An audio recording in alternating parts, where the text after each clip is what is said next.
À l'allée Centenaire rebaptisée avenue Président Moumoudou Dia, la circulation est un véritable casse-tête.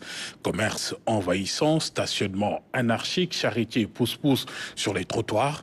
Les riverains dénoncent un chaos qui compromet la sécurité et l'ordre public. Un boulevard qui étouffe, c'est le sujet de la rubrique Société de ce mardi. Il est signé Claire Diop. L'image offre un décor en désordre et pourtant nous sommes sur les allées Centenaire, jadis considérées comme les Champs-Élysées de Dakar. La belle avenue a laissé aujourd'hui la place à une belle anarchie et pour cause, commerce sur la voie publique, des magasins avec extension sauvage, stationnement de véhicules non réglementaires, de pousse-pousse, de motos. À cela s'ajoute la prolifération de restaurants de fortune, accentuant ainsi l'insalubrité que d'anarchie. On doit tous changer de comportement. C'est la base de tout développement. Il faut que l'État soit plus rigoureux et sanctionne. Vous voyez les deux roues sans autorisation circuler, cela doit changer. À Colobane, par exemple, les rues sont étroites.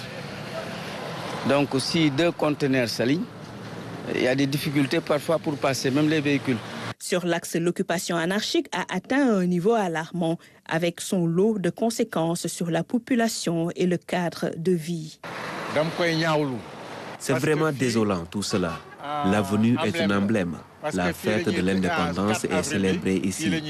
On ne peut pas comprendre que des ambulants envahissent les lieux comme ça.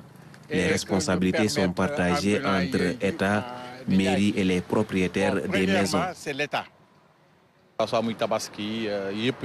Même pendant les fêtes, les passages piétons sont occupés avec des tentes et des bâches. On ne peut pas circuler, la sécurité est menacée avec du bruit tout le temps. Et dans cette ambiance, il est impossible d'éduquer ces enfants. La situation est jugée catastrophique, l'environnement désagréable, que de difficultés, l'occupation anarchique déborde jusque devant la porte des maisons.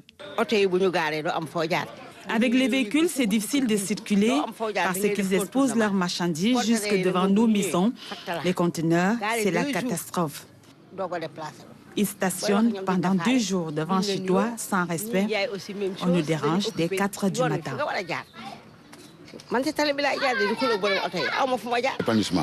Il y a des faux.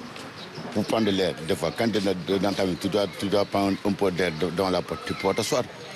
On a fait des pressions signées, déposées à la mairie, sans suite. Chaque coin, s'il y a un peu d'espace, si la vendeuse vient et met sa table, elle vend son repas, en plein jour. Même le dîner, ça se vend, je peux déjeuner. Le repas à midi, vraiment, c'est comme, vraiment, je ne sais pas comment l'expliquer, c'est ghetto, c'est un ghetto, je vous dis. L'image de l'allée de cette métropole dakaroise pose un sérieux problème qui affecte la circulation, aussi l'espace public. Les commerçants, ils payent des taxes. Ils payent tout le temps des taxes. Les impôts, ils les payent. Donc, connaissant l'esprit sénégalais, si tu viens lui dire que voilà, tu n'as pas le droit de faire ça ou ceci, il va te dire que j'ai payé mes impôts. Voilà. C'est ça le problème. Des initiatives sont prises pour limiter les dégâts, sensibilisation, pétition, plaidoyer face à cette situation frustrante. La coordination entre les différents acteurs est essentielle. La gestion de l'espace public et de la planification urbaine devrait prendre en compte les besoins des populations. Autrement dit, une approche intégrée pour des solutions durables.